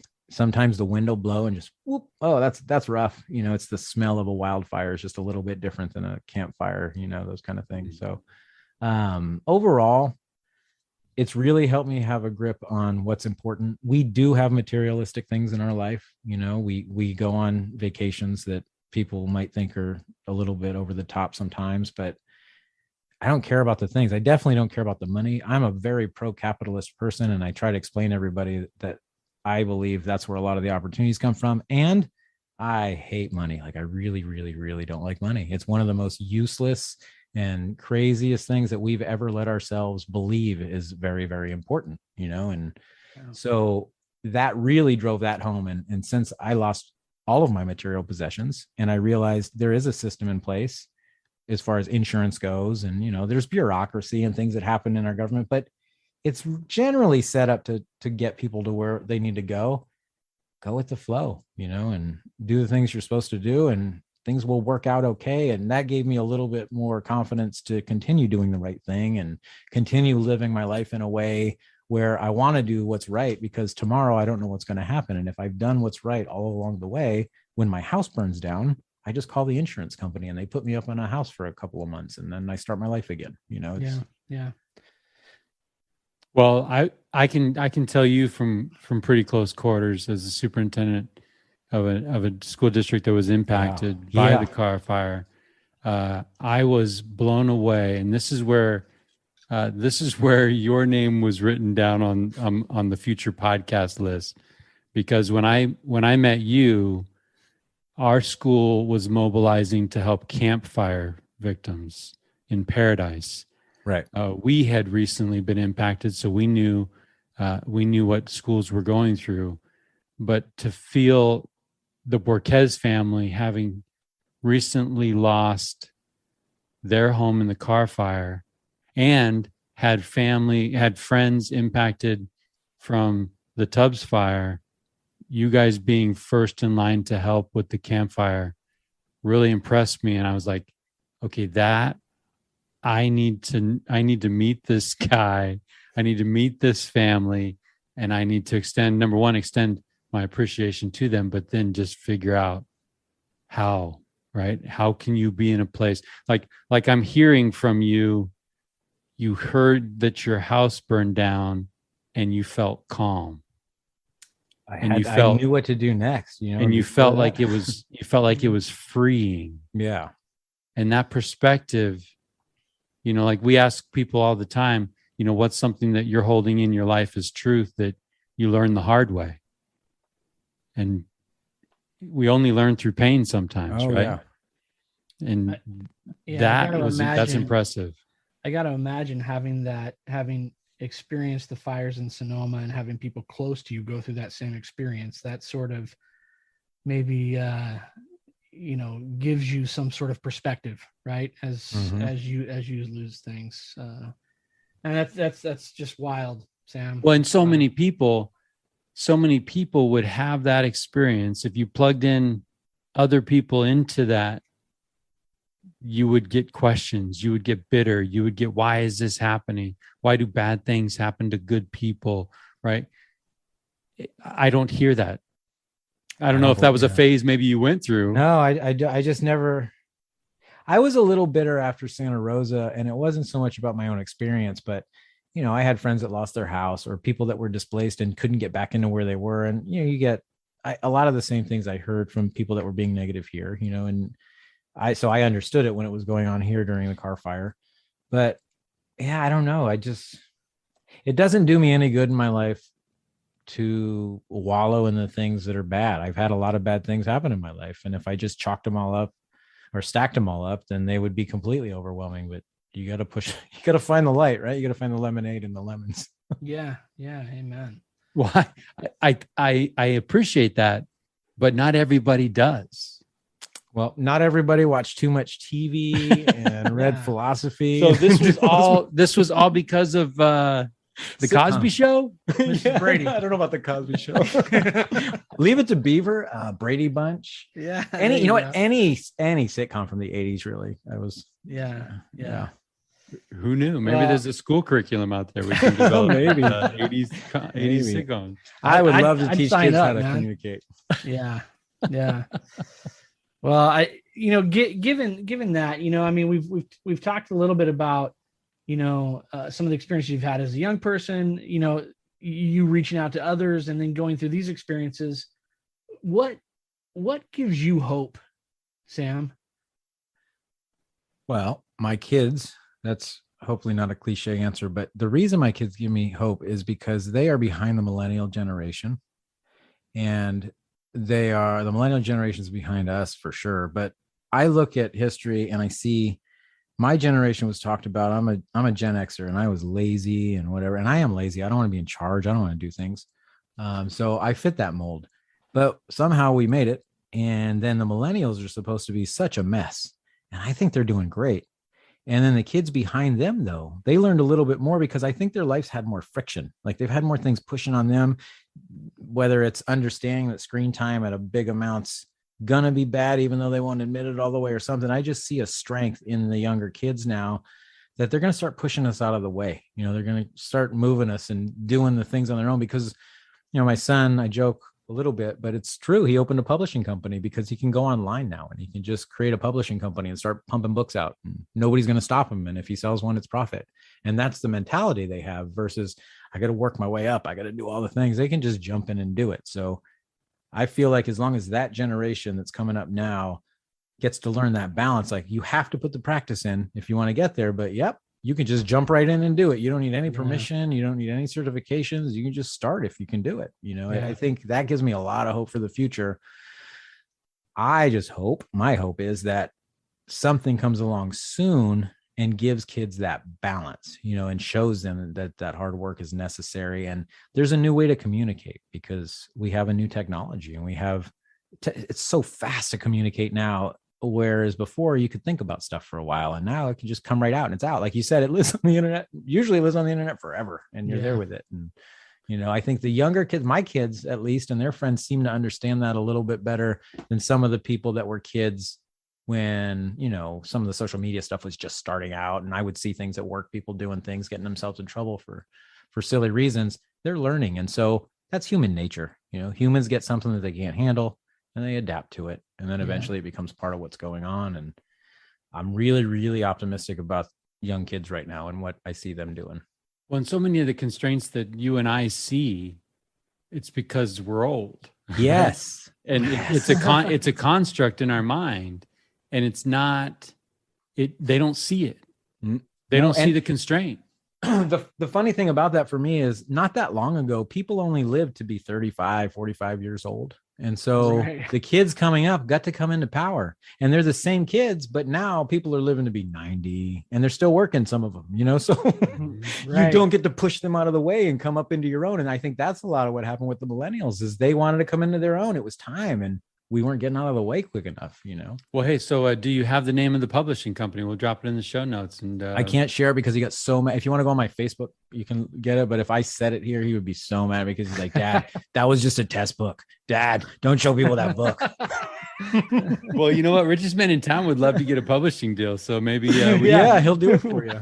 We'll have to talk to him, man. I love that idea of friction though, right? Because that is how strength is developed. Yeah. Break your leg and it's stronger. Like, so many people want to remove the friction for these kids, and they want to bubble wrap them, and they want to, but like that's how they're developing the strengths that are going to be unique to their generation. They're going to solve the problems that we're causing right now. Yeah. I think if we can give kids good boundaries and then just let them run free in those boundaries, they'll be a lot better off for it. And we're smart enough to do that now. We understand. Yeah. I love that. Yeah. Boundaries. So can I just ask about Fenway? Oh yeah.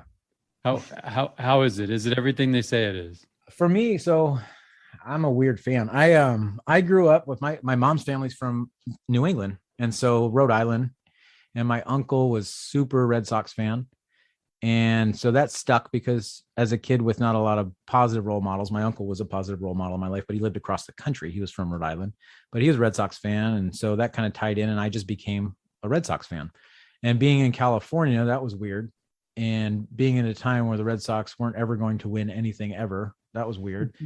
And so I just kind of doubled down on that. It became part of my identity forever. And my wife, my wife is amazing. And so there was one Father's Day where we were just doing better than we had been previously in life. And so she booked a flight to Boston, and she worked for a hotel at the time. So she got a really, really, really good rate. And we get to stay at the Fairmont in Boston and go see a Red Sox game and, live a little fancier than we really were at the time. But yeah, it was pretty great. It's awesome. Pretty great. Nice.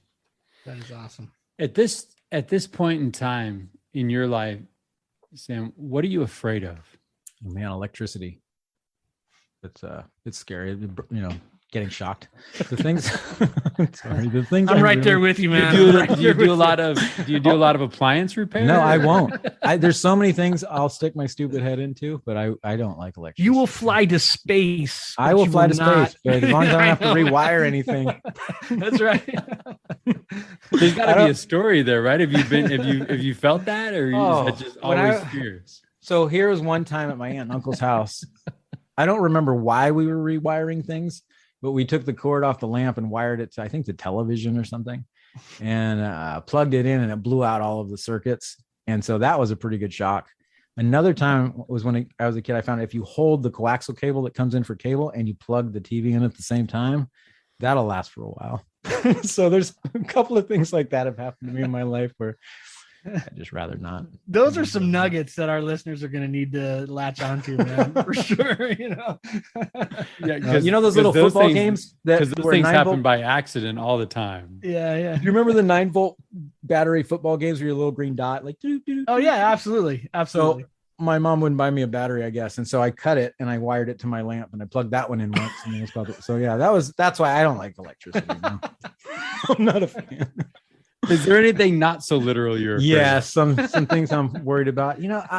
I'm worried about in general, and this is a big in general, but our society, Western society, America, maybe, we are just so selfish, caught up in our own stories, willing to be divided over the littlest, silliest things. And I'm worried that technology's moved so fast that people aren't watching quick enough to catch up. Like I said, I think people can adapt to a lot of things, but I don't blame technology for where we are. It's just, we got a massive power tool and nobody showed us how to use it. So we're running around the planet doing silly things with it, and somewhere along the line, someone's going to come along and help us figure out how to use it. It's like The Greatest American Hero. Do you remember that television show? Oh yeah. Yeah. We got the superpower suit without the instructions, and we're just, so, I'm really afraid of that. And at the same time, I'm excited by it. And I want to be a part of that later in life, helping people figure out how to communicate and do the things that need to be done online. So that's why sometimes if you bump into me online, it looks like I'm picking a fight with somebody in a news article or something. And I really am, because I'm trying to find that commonality that we have. And I want to show people that I can disagree with you and we could be friends at the end. Watch this. Oh, that's a novel concept right now, right? It is. Absolutely. We can disagree and be friends. Yeah. So a lot of my friends think I'm super political now, and I'm really not. It's just the easiest pool of people to jump into and, get them to really start talking about their feelings, because for a minute they were just talking about something silly, and then you get them to talk about their feelings and, we're both people. Right. We're both people, man. Yeah. So I want to get into this. I want to get into this. How do you want to be remembered? But let me preface that question with a quick little story. One of my heroes, one of the guys on my Mount Rushmore is a guy named Paul Chamley, right? Paul Chamley is my wife's uncle. He passed away a couple years ago. Suddenly, right? Living his dream, being a grandpa, going on a walk with his wife and seeing a beautiful sunset. And the wife goes into the house and he goes to open up a garden hose to water some plants, and boom, right? That's it. Wow. Yeah. devastating to everyone that loved Paul, and a whole community loved Paul. Well, Saturday, fast forward this last Saturday, I got a docket of yard work I could do. I got a docket of college football I can watch. And my wife comes and says, hey, I got a list of stores I need to run to. Do you want to go?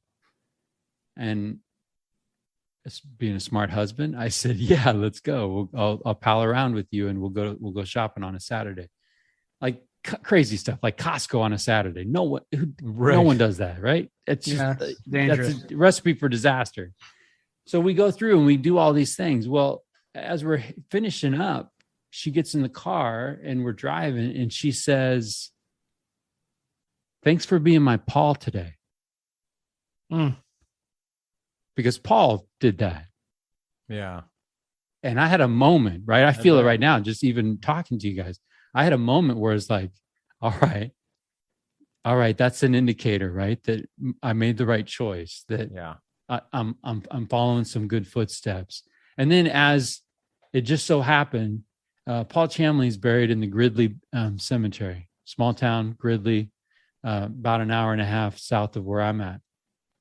Well, as it just so happens, life asked me to go to Gridley for a meeting on Sunday evening, right? So I get out at 5:00 and I pull in, turn left, and instead of getting home, I pull into the Gridley Cemetery. And I go find Paul Dennis Chamley's tombstone, which, by the way, says, chose my mate, love my choice. Right? That's pretty classic. But I just take a bended knee and I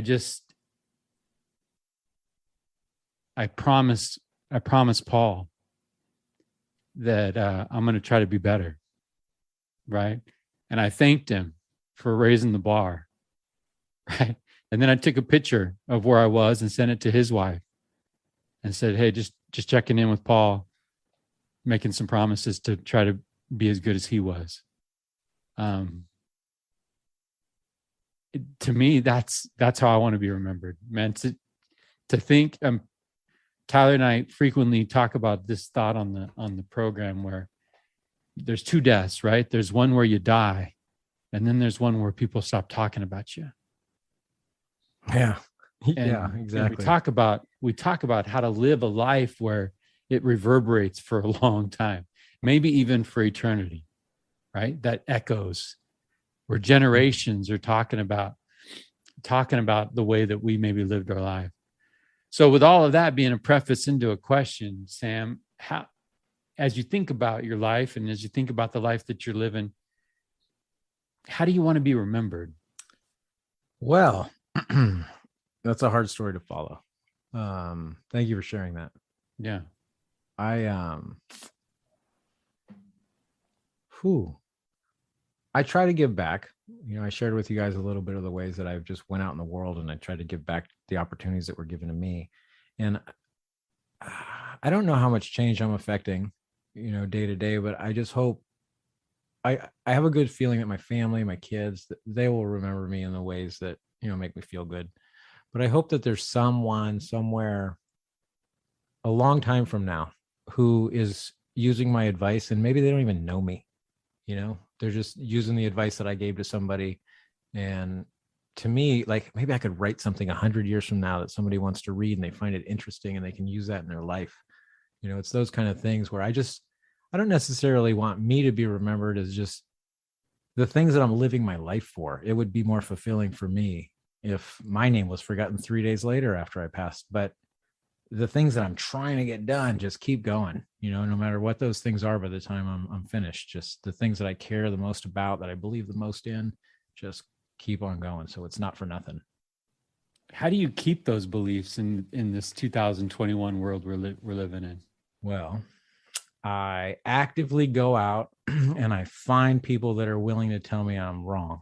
And I do that a little bit because I learned that that's the scientific method. When you got something that you think is right, you just got to break it. And so I don't trust my brain. My brain lies to me more than anybody I know, or at least anyone I can cross-check. And so I'm constantly going out in the world and just sometimes confrontational, sometimes, sneaking it into a conversation, but looking for people with different views than me, not always opposite, just different, and seeing if I can learn something from that, or solidify what I've been thinking. And more times than not, I think what it does is it makes me realize I wasn't thinking something through all the way. And I got a new outlook on something that I can apply to so many different ways in my life. And that just pushes it forward. It's that snowball. It just keeps going. I love that, man. Talk about friction and right. I mean, just creating some for yourself to make yourself seeking it, right? Yeah, I like that. Yeah. I like that a lot. Yeah, absolutely. Well, and think about all the hypotheses that we have that we're walking around. I think it's sisses. Yeah, hypotheses. Hypothesi. But think about all these things that we have, right? And we say, I frequently say that, I think our life will be richer if we throw question marks where we have periods.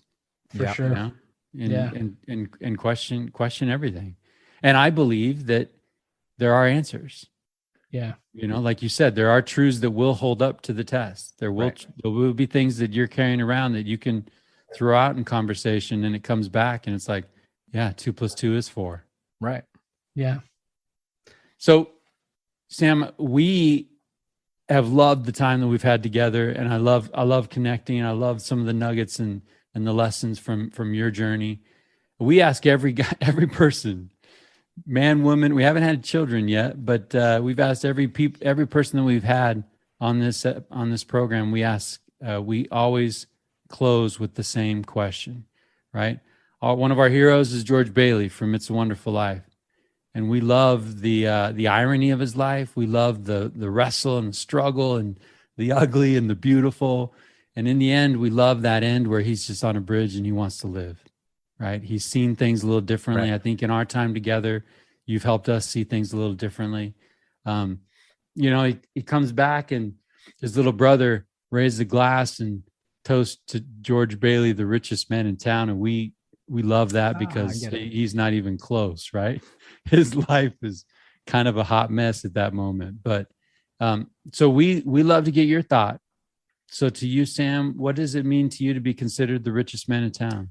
I don't know. The goal, I think, to be the richest man in town for me, because I don't know enough people in this town yet to say where I fit into the hierarchy. But the goal for me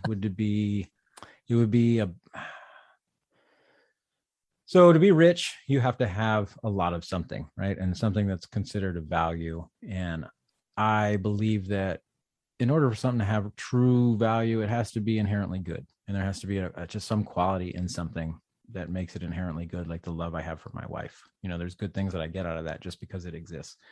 And it doesn't matter, what else is going on in my life, that's there for me. But to use that same analogy, you can have excess in something. And so there's people that, me sometimes too much in love with my wife, and then I'm lacking somewhere else because I'm not doing the things I need to do to take care of my kids or my other relationships or whatever goes on. Or if I'm not taking care of that, right? So I have to have balance. And so I guess for me, the answer would be, you would have to be a balanced person to be the richest man in town. You would have to have no excess and no lacking.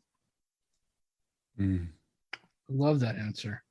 Both of those very counter to the times that we live in, right?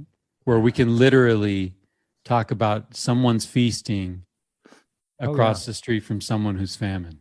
That's a good way to put it, because if you look at the natural way of things, the way the universe works, whatever your beliefs are, the way things should go, it's a balance. It's not one or the other. It's always a balance. And so you're right. Look at our society is out of balance. It doesn't matter what side you sit on. It's out of balance. And I'm thinking of a scene from another Christmas movie where A Christmas Carol, right? And Scrooge, when he meets Christmas Present, and he's got those dark looking children under his robe there, where he talks about need and want. Yeah. And be careful with those, right? Be careful with need, be careful with want, in a state of balance where I'm in neither. I'm not in a state of need, and I have everything I could possibly want. Right. And from there, you're in a really good place to live out your life and do some amazing things. Dig that. Yeah. It's great, man. Sam, it's been fun. It's been Yeah. a blast. I love the lessons taught tonight, and I appreciate the opportunity to get to know you. And I'm grateful for who you are and the life that you're living, and just super grateful that we'll be able to share your words with our listeners. I mean, it's been a ton of fun. This has been great, guys. I'm so honored and humbled and just appreciative that you asked me to do this. It's really great. It was pretty good therapy to sit in a room all day today and think about what I was going to talk about too. It was pretty Well, good. I just want to thank that Mary's Pizza Shack that brought you on as a 16-year-old kid, right? Oh, me too. I mean, always. like giving someone a chance. Yeah. Giving someone a chance, and then they prove they have merit, and let's give them another chance. Let's give them another opportunity. And voila, you've turned into a pretty fantastic guy. So thank you. Thank you so much for letting us in. Thank you for sharing. I know it's a little tough to, walk us back and share out some of those things that have made you, but I really appreciate the look back. Thank you, guys. Been awesome. Thanks, Sam. Have a good night. You too. All right.